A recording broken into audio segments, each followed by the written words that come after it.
हम देखते हैं प्रेरित 12 चैप्टर में भी कि याकूब जो यीशु का चेला था वो भी मार दिया गया, पौलुस सिलास को जेलों में डाल दिया गया, पतरस को क्रूस पे उल्टा लटका के मारा गया, और बहुत सारे चेले और उसके बाद कलीसियाएं उस सताव में से होके निकली, है ना। कितनी सारे लोग भूखे शेरों के सामने उनको करोड़ों कुर्बानियाँ सिर्फ अपने फेथ के कारण, हंसते हंसते लोगों ने अपनी जान दे दी। समझ रहे हैं? तो ये थी मसीहत। क्यों? क्योंकि उनके जीवन में दूसरी मृत्यु का अधिकार नहीं था। वो दूसरी मृत्यु जो परमेश्वर से हमेशा के लिए आपको अलग करती है, इसलिए वो डरे नहीं।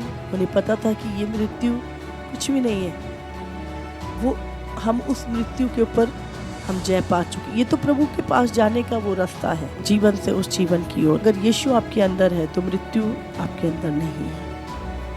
आप जीवन पा चुके हैं, अनंत काल का जीवन आपके अंदर है। और बाइबल कहती है कि तुम्हारा वो जीवन जो अनंत काल का मसीह में छुपा हुआ है, कुलस्सियों 1:3 में लिखा है। और अब क्या है, हम मसीह के वहाँ से आने की बाट जो रहे हैं, और जब वो आएगा तो हम भी उसके साथ महिमा में आएंगे। हालेलुया।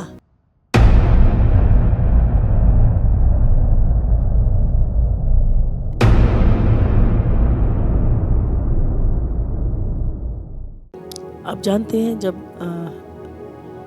आज संसार में वचन का बहुत प्रचार हो रहा है, वचन बढ़ रहा है, और हम रोज प्रभु के वचन को सुनते हैं, पढ़ते हैं, लेकिन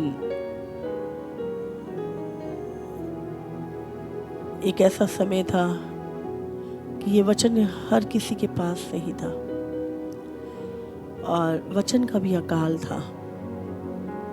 कैसे कितनी कुर्बानियों के बाद खुदा का वचन लोगों तक पहुंचा, और लोगों ने एक भूखे प्यासे व्यक्ति की तरह उसे ग्रहण किया, और सचमुच उनके जीने का, उनके चंगा होने का, उनके अनंत काल के जीवन का आधार ये वचन बना।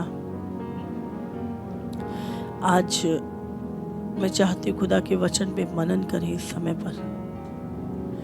प्रभु यीशु मसीह जब इस संसार में आया तो उसने कहा, मेरा राज्य संसार का नहीं है, मेरा राज्य स्वर्ग का है।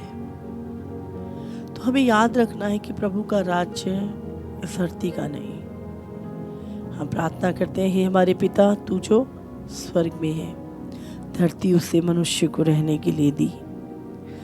और हमें आज जानना है, जब इस समय पर एक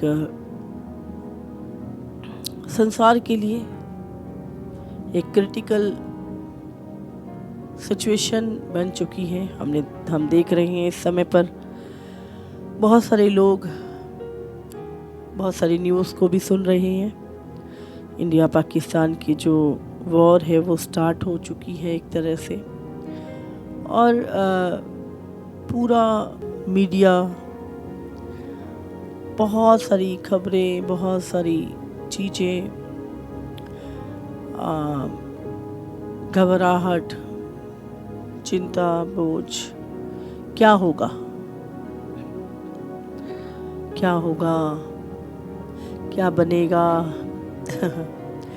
और बहुत सारी ऐसी चीज़ें दिमाग में चल रही हैं। कन्फ्यूजन बढ़ रहा है, हमारा क्या होगा, हमारे फ्यूचर का क्या होगा, आगे क्या होगा, और बहुत सारी ऐसी माइंड में ऐसे विचार उठ रहे हैं, है ना। खाना नहीं ख़त्म हो जाएगा, क्या बनेगा, कैसे होगा, ये सब अलग अलग विचार, बहुत सारे डराने वाले विचार, बहुत सारे कंफ्यूज करने वाले विचार, बहुत सारी निराशा के विचार इस समय लोगों को घेरे हुए हैं, है ना। लेकिन प्रभु का धन्यवाद कि हमारे जीवन में एक बहुत बड़ी आशा है। जो व्यक्ति प्रभु यीशु को सच में अब व्यक्तिगत रूप से जान चुका है, उसके जीवन में कोई किसी भी तरह का डर नहीं होता। खुदा का डर और एक ही चीज, ये सारी घटनाएं इस संसार में घटेंगी प्रभु ने हमें पहले से ही बता दिया था। और जैसे मैं अपनी गवाही बताती हूँ कि मुझे एक ही चिंता थी जब तक मैं यीशु को नहीं जानती थी कि मैं मृत्यु के बाद कहाँ जाऊंगी, मृत्यु के बाद वो जीवन मेरा कहाँ निकलेगा, क्या होगा। ऐसे हजारों सवाल थे एक समय पर। और जब यीशु मसीह के पास आए और जाना कि स्वर्ग का द्वार यीशु है, और यीशु ने तो हमें बताया ही अनंत काल के जीवन के विषय में, तो मृत्यु का जो भय है वो चला जाता है जब आप यीशु को जान लेते हैं। हम देखते हैं पतरस यूहन्ना को जब वो अपने पिता के बिजनेस को मछुआरे थे और जाल डाल रहे थे, और यीशु ने कहा फॉलो मी, वो यीशु के पीछे हो लिए।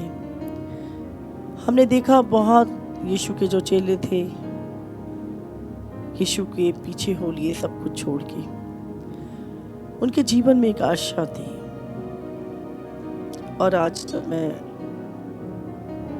वचन को पढ़ रही थी तो स्तिफनुस के बारे में बहुत ही क्लियरली कितना सताव लोगों ने सहा, कितने दुख लोगों ने सहे। लिखा है प्रेरितों 7 में उसके 54 में, ये बातें सुनकर वे जल गए और उस पर दांत पीसने लगे। परंतु उसने पवित्र आत्मा से परिपूर्ण होकर स्वर्ग की ओर देखा और परमेश्वर की महिमा को और यीशु को परमेश्वर के दाहिनी ओर खड़ा हुआ देखकर कहा, देखो मैं स्वर्ग को खुला हुआ और मनुष्य के पुत्र को परमेश्वर के दाहिनी और खड़ा हुआ देखता हूँ। तब उन्होंने बड़े शब्द से चिल्लाकर कहा, कान बंद कर लिए, और एक साथ उस पर झपटे और उसे नगर के बाहर निकालकर उस पर पथरवाह करने लगे।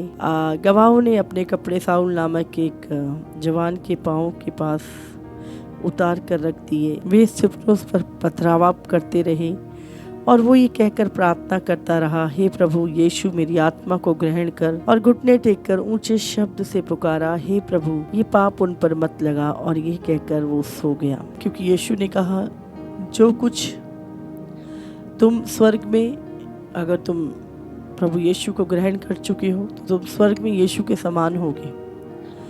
और वो अपनी असली मंजिल जान चुका था, इसलिए उसे मौत से डर नहीं लगा। और लोग उस पर पथरवाह कर रहे थे। आप समझ रहे हैं, एक पत्थर भी हमारे लगे तो हमें कितना पेन होता है, खून निकलने लगता। और फिर पता कितने पत्थर बरसाए जा रहे थे। कोई इसके सर पे लग रहा था, कोई माथे पे, और कोई उसके सर पे, कानों पे, पता नहीं कहाँ कहाँ वो नुकीले पत्थर उसकी बॉडी पे लग रहे थे।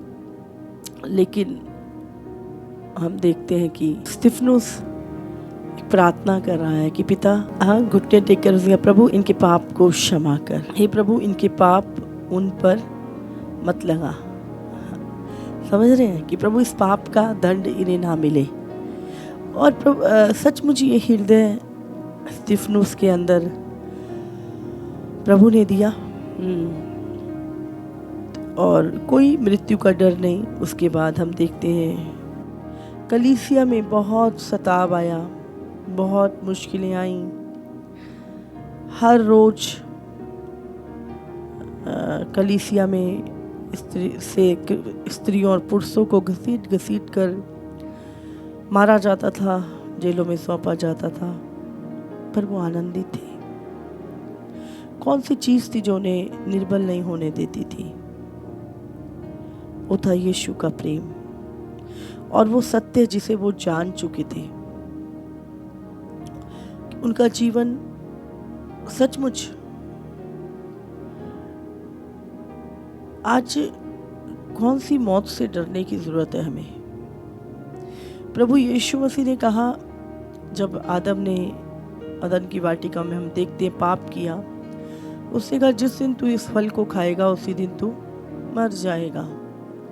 ये मृत्यु वो शरीर की मृत्यु नहीं थी, ये आत्मा की मृत्यु थी।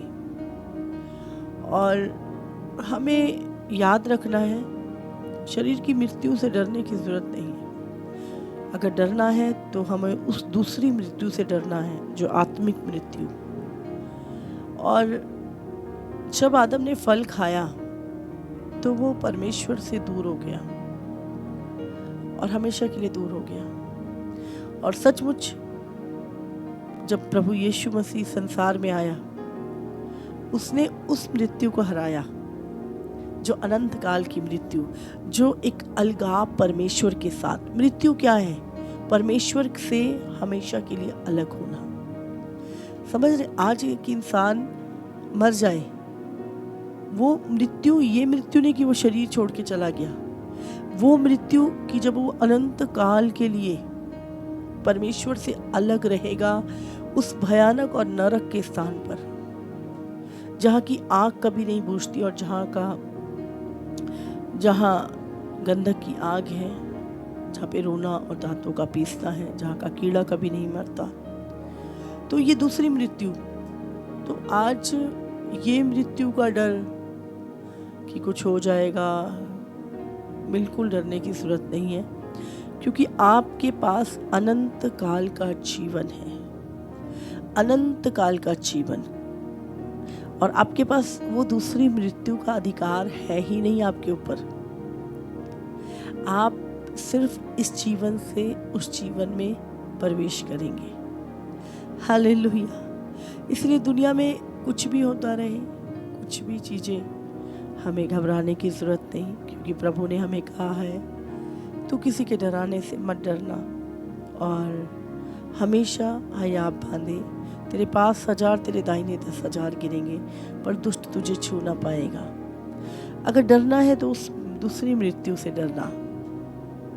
आपके पास अनंत काल का जीवन है। और सचमुच हम प्रभु का बहुत धन्यवाद करते हैं आज।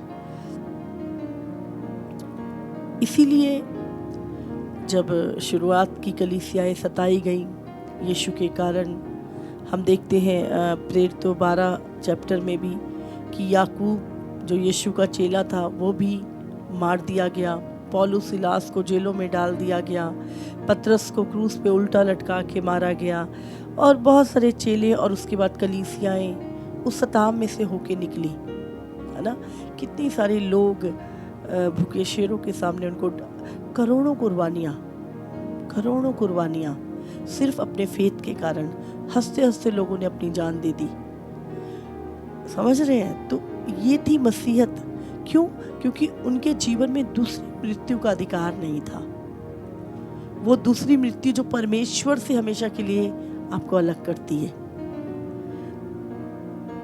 तो इसलिए वो डरे नहीं। उन्हें पता था कि ये मृत्यु कुछ भी नहीं है, वो हम उस मृत्यु के ऊपर हम जय पा चुके। ये तो प्रभु के पास जाने का वो रास्ता है ना, इस जीवन से उस जीवन की ओर।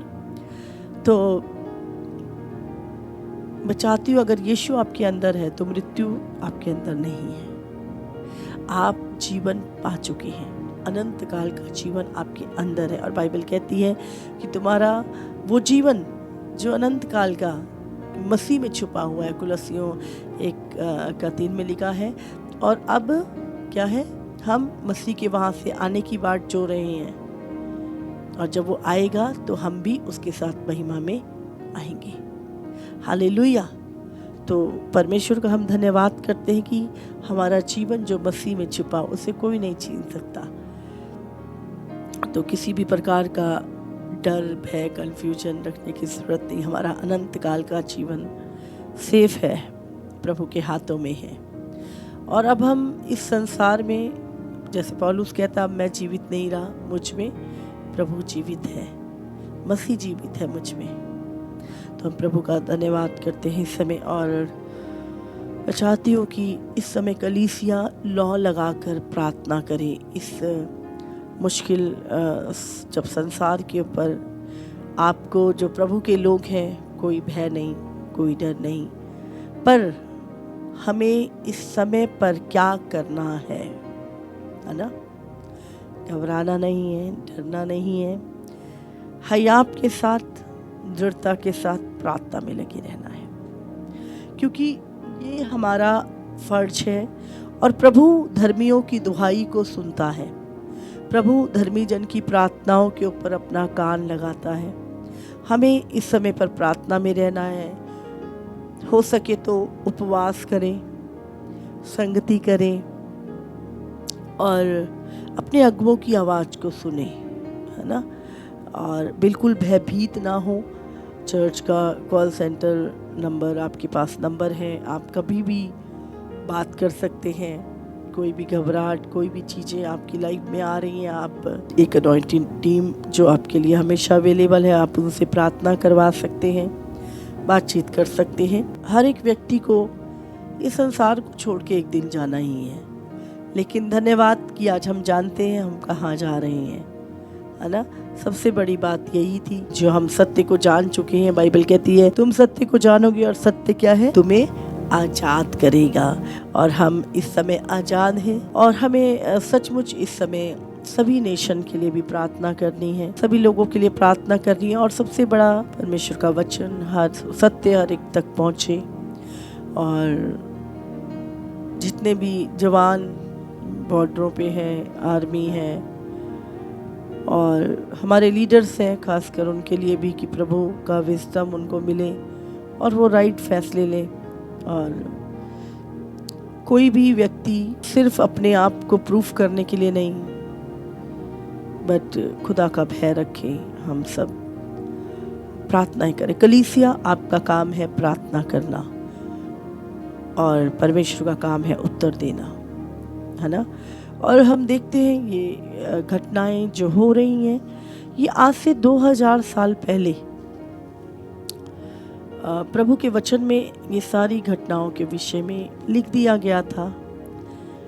और प्रभु ने कहा था कि जब हम देखते हैं मत्ती 24 को भी अगर हम पढ़ें, जब वो जैतून पहाड़ पर बैठा था तो चेलों ने एकांत में उसके पास आकर कहा, हमें बता कि ये बातें कब होंगी, तेरे आने का और जगत के अंत का क्या चिन्ह होगा। यीशु ने उनको उत्तर दिया, सावधान रहो, कोई तुम्हें ना भरमाने पाए, क्योंकि बहुत से ऐसे होंगे जो मेरे नाम से आकर कहेंगे मैं मसीह हूँ और बहुतों को भरमाएंगे। बहुत सारे मसीह आ जाएंगे, बहुत सारे झूठे भविष्यवक्ता उनकी दौड़ से उन्हें वंचित करने की कोशिश करेंगे, विश्वास से, उनके उद्धार से। लिखा है तुम लड़ाइयों और लड़ाइयों की चर्चा सुनोगे तो घबरा ना जाना, क्योंकि इनका होना अवश्य है, परंतु उस समय अंत ना होगा, क्योंकि जाति पर जाति और राज्य पर राज्य चढ़ाई करेगा। क्या लिखा है?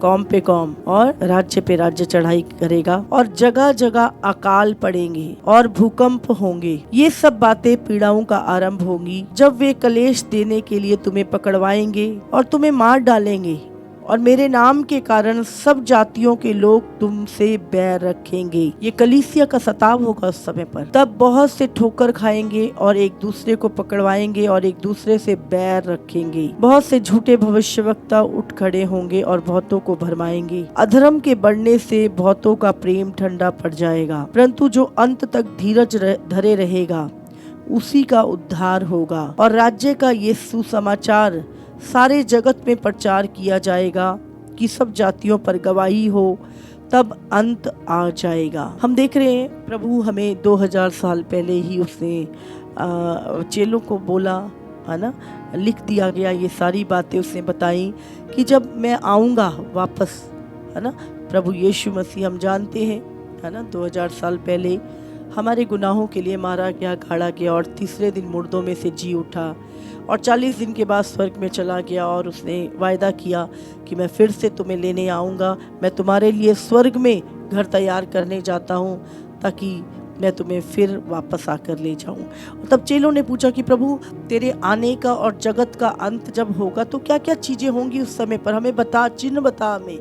तो प्रभु ने कहा उस समय पर बहुत सारे झूठे मसीह, झूठे भविष्यवक्ता आ जाएंगे, है ना, और लोगों को भरमाएंगे, है ना, गलत वचन से डाइवर्ट कर देंगे, है ना। और बहुत से लोग, बहुत बड़े बड़े भूकंप होंगे, अकाल पड़ेंगे, बहुत सारी लड़ाइयाँ और लड़ाइयों की चर्चा, चारों तरफ लड़ाइयों की चर्चाएं होंगी, है ना।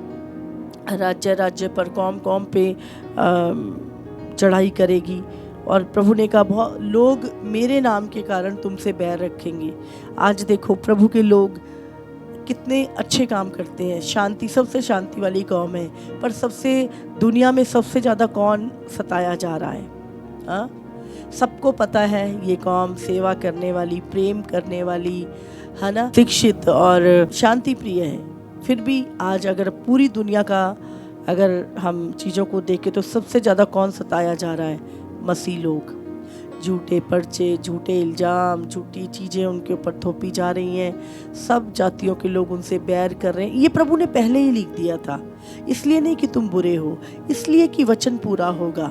यीशु ने कहा मेरे नाम के कारण वो लोग तुमसे बैर करेंगे कि तुम मेरे हो। हालेलुया। पर प्रभु ने कहा सारी जगत में सुसमाचार प्रचार किया जाएगा, और ताकि उन पे गवाही हो। वो ये ना कहें कि हम सत्य को नहीं जानते थे, हमें प्रभु तेरे बारे में पता नहीं था। उनके ऊपर गवाही होगी एक दिन, है ना। तो बाइबल कहती है जो अंत तक विश्वास योग्य रहेगा, अंत तक धीरज रखे रहेगा, लड़ाइयों की खबरें सुन के घबराएगा नहीं, अकाल में अपना भरोसा प्रभु से नहीं हटाएगा, है ना। मतलब भूकंप होएंगे तो घबराएगा नहीं, और ठोकर नहीं खाएगा, अधर्म के बढ़ने से प्रेम को ठंडा नहीं करेगा। प्रतिदिन अपने प्रेम को, है ना, प्रतिदिन अपने हृदय को प्रेम से भरेगा, सरगर्म रहेगा प्रभु में, हर दिन परमेश्वर के वचन पे भरोसा रखेगा, अंत तक जो बना रहेगा। प्रभु ने कहा उसी का उद्धार होगा।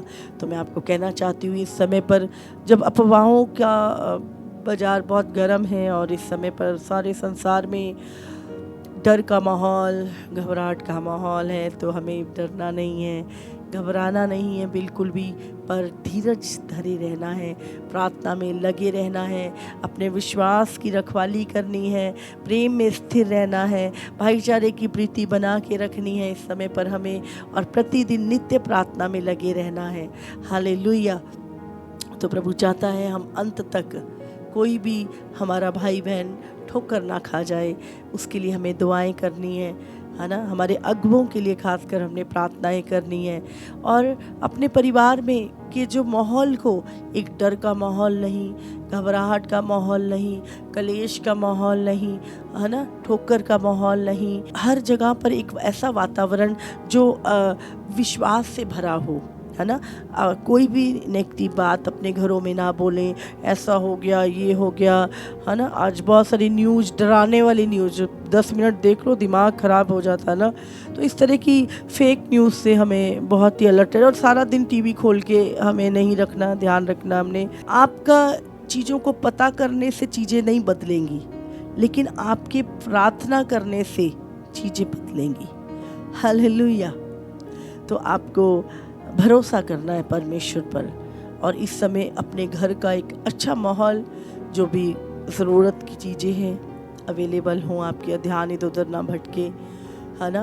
और जो भी गवर्नमेंट की एडवाइजरी जारी हो रही है बार बार, जो भी चीज़ें हैं उनका ध्यान रखें, और इस वॉर के समय पर अपने घरों में रहें अधिक से अधिक, और संगति में बढ़े, प्रभु के साथ संगति, पवित्र आत्मा के साथ, वचन के साथ संगति, और अपने घर में बहुत डर का माहौल नहीं, बिल्कुल नहीं, क्योंकि बाइबल कहती है परमेश्वर ने हमें डर का नहीं लेकिन प्रेम का, सामर्थ का और संयम का आत्मा दिया है ना।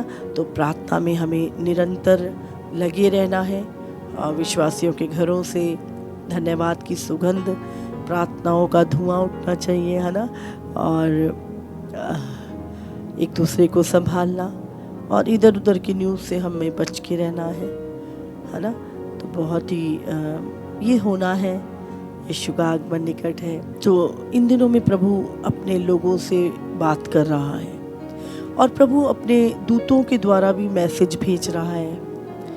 और मैंने प्रभु ने कुछ 2-3 दिन पहले भी प्रभु ने अपने दूत को भेजा, और सचमुच उसका मैसेज था कि विद्रोह में स्थिर रहो, सताब में बने रहो, सताब आएगा, विश्वास परखा जाएगा। और बाइबल में लिखा जब तुम नाना प्रकार की परीक्षाओं में पढ़ो तो उसे आनंद की बात समझो, है ना। तो विश्वास हमारा परखा जाता है, अपने मन को जो है वचन से, विश्वास से और आनंद से भर के रखो। प्रभु की स्तुति, आराधना। मैं देखती हूँ पहले लोग कुछ भी ऐसी मुश्किल घड़ी आती थी तो लोग प्रार्थनाएं किया करते थे, अपने आप को दीन करते थे। बट अब समय बदल गया है, लोग हंसी ठट्टा मजाक, सीरियस नहीं है लोग। सचमुच मैं कई बार सोचती हूँ क्या बनेगा। आपको ध्यान रखना है, आपको मूर्खों की तरह व्यवहार नहीं करना। बाइबल कहती है निर्बुद्धियों के समान नहीं पर बुद्धिमानों के समान चलो, क्योंकि दिन बुरे हैं। है ना? हमें किसी के निर्दोष के मरने का जश्न नहीं मनाना, है ना? ये हो गया, ऐसा हो गया। आपको दुआएं करनी है। हम शांति और अमन की दुआएं करें, है ना? क्योंकि हर मनुष्य जो इस धरती पर है वो उस परमेश्वर की आत्मा है, परमेश्वर का सिरजा है।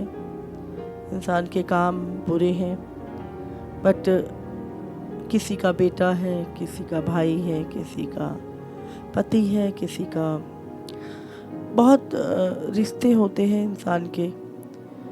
तो बाइबल में लिखा है कि अगर तेरे दुश्मन पर भी विपत्ति आए तो भी तू आनंदित मत होना, है ना? तो हमें, क्योंकि एक गंभीर और समझ-बूझ वाला, संयमी, परमेश्वर की सोच रखने वाला और सबका भला चाहने वाला व्यक्ति, वैसी सोच हमें रखनी है ना? बाइबल में कहते तेरे शत्रु पे भी विपत्ति आए तो तू आनंद मत मनाना, है ना? तो हमें और गंभीर प्रार्थनाओं में जाना है, क्योंकि ये हमारी जिम्मेवारी है। ये आपकी और मेरी जिम्मेवारी है इस समय पर कि हम निर्बलों को संभालें, एक दूसरे को तसल्ली दें। प्रभु के आगमन का समय निकट है। हम एक दूसरे को खड़ा करें आत्मा में, और ये होना है। ये बातें जो हैं वो ऐसा नहीं कि अचानक घट रही हैं। प्रभु ने 2000 साल पहले ये चीज़ें लिख दी थी। तुम लड़ाइयों की चर्चा सुनोगे, तुम भूकंप की, अभी देखो, कभी अर्जेंटीना, कभी टर्की, कभी जापान, कभी ईरान, कभी कहीं, हम देख रहे हैं रोज भूकंप आ रहे हैं, सुनामी आ रही हैं, हाँ, आग लगी हुई है चारों। अभी देखो इजराइल में आग लगी हुई है, कैलिफोर्निया में, ऑस्ट्रेलिया में, फ्रांस में, स्पेन में, साउथ कोरिया में, कहाँ कहाँ पूरी दुनिया आग की चपेट में। तो ये जो घटनाएं हैं वो अचानक नहीं एकदम से होने लगी।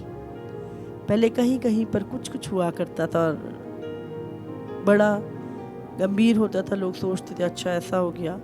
अब तो इतने न्यूज़ चैनल हैं और न्यूज़ इतनी है कि कितना क्या देखेंगे, है ना?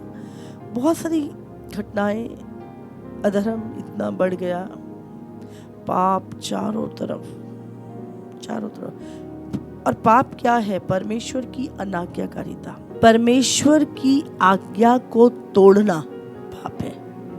प्रभु ने आदम हव्वा को क्या बोला कि मैंने जिस दिन तुम इस फल को खाओगे उसी दिन तुम मर जाओगे, तो इस फल को ना खाना ना छूना। बट उन्होंने क्या किया? परमेश्वर की आज्ञाओं को तोड़ा और वो पाप में गिर गए।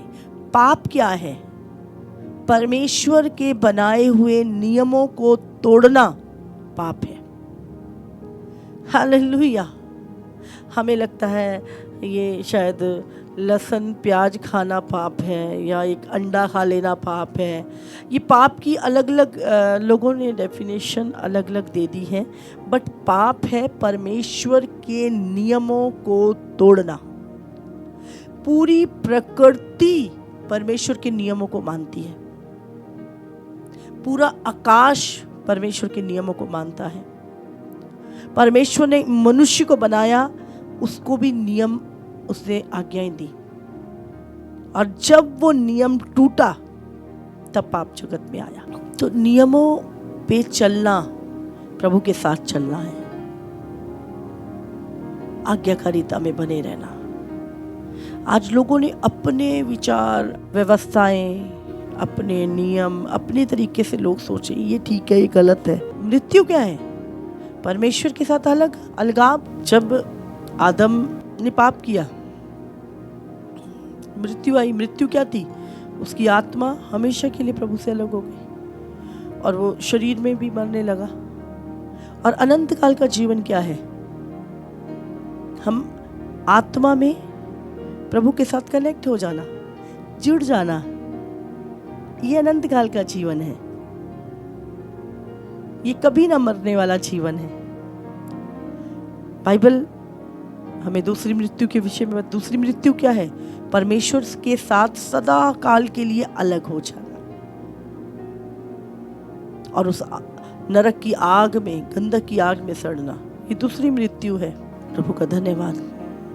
इसलिए जिन्होंने उस जीवन को पा लिया, उनके जीवन में किसी मृत्यु का डर नहीं है, क्योंकि उनके अंदर अनंत काल का जीवन है। तो आपके अंदर अनंत काल का जीवन है, आपकी आत्माओं के अंदर। ये शरीर तो हमारी प्रमोशन, ये मृत्यु तो हमारी प्रमोशन है ना। हम दूसरी मृत्यु कभी ना मरेंगे। हालेलुया। और आपने वचन को पढ़ना है, बाइबल को पढ़ना है, ध्यान लगाना है और बहुत ज़्यादा खबरों को नहीं, इधर उधर की खबरें नहीं, जो भी गवर्नमेंट की एडवाइजरी जारी होती है वो उसको जानना ज़रूरी है। बट पैनिक नहीं होना, घबराना नहीं है और हमेशा हयाब के साथ प्रभु पे भरोसा रखना है। और जो भी बाहर के काम हैं आपके, इधर उधर जाने के ज़रूरी नहीं है तो अवॉइड करें, घर में रहें। और घर में भी एक नियम बनाएं अपने। ऐसे नहीं कभी भी अब जी अच्छा ज़्यादा हमने इधर उधर नहीं जाना तो सोए रहो, नहीं। नियम बनाओ अपने घर का। ये समय उठने का, ये खाने का, ये काम का, और ये हमारा प्रार्थना का समय, 3 टाइम प्रार्थना का समय। तो एक नियम, जब मैं सच में बता रही हूँ, जब नियमों के साथ आप चलते हैं, आपको हर तरह का समय प्रभु आपके साथ रहता है और निकल जाता है। तो हम भी नियमों के साथ अपने घर के भी नियम बनाने हैं। बच्चे स्कूल नहीं गए, घर पे हैं, तो उनके भी नियम बनाइए, कितने टाइम से कितने टाइम उनको क्या करना है ना। उनको भी साथ में, घर का एक एटमॉस्फेयर आपको बिल्कुल पवित्र आत्मा की गाइडेंस में बनाना है। मैं विश्वास करती हूँ आप समझ रहे हैं, है ना। और उपवास जरूर करना है सबने। 24 घंटे कई बार हम घर में बैठे रहते हैं, ये खा लिया वो खा लिया, है ना, ज़्यादा ही चीज़ें हो जाती हैं। तो कुछ समय कई बार प्रभु हमें देता है कि हम उपवास प्रार्थना में जाएं, प्रभु के साथ समय बिताएं।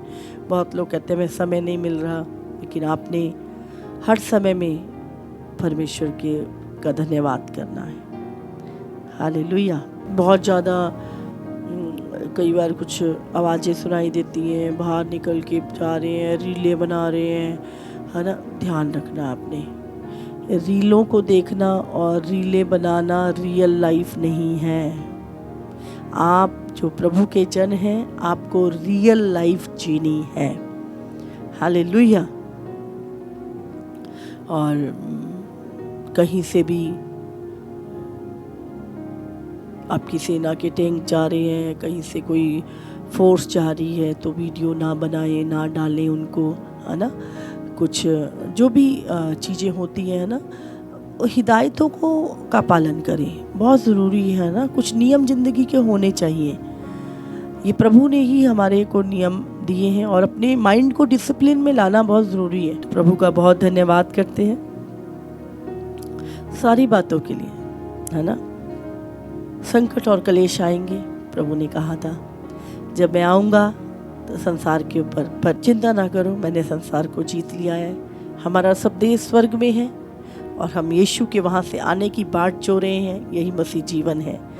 तो यीशु का आगमन निकट है। अपने आप को प्रिपेयर करें, तैयार करें, है ना। उन सफ़ेद वस्त्रों को धारण करके प्योरिटी में हर प्रतिदिन अपने मन को साफ रखें, प्रभु की हजूरी में बढ़ें, पवित्रताई में बढ़ें और एक दूसरे से प्रेम में बढ़ें। धन्यवाद प्रभु।